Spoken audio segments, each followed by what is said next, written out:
Simon, here's a prototype for the 32-inch machine.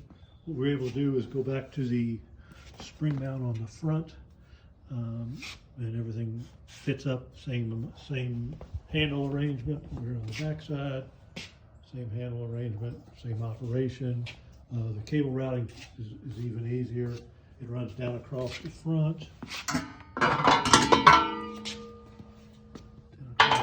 Here, it's kind of hard to see in here, but here's the cable. It tucks up under this lip very nicely.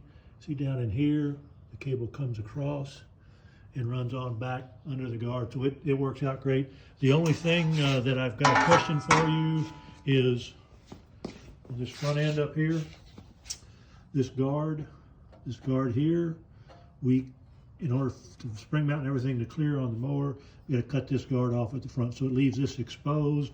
I really don't feel like it's an issue from a safety standpoint because this front pulley is right out to the front edge and exposed, less than this other big pulley back here. So anyway, but that's the only question I've got. Does that guard being cut off in here, does that create any concerns for you? Talk to you later.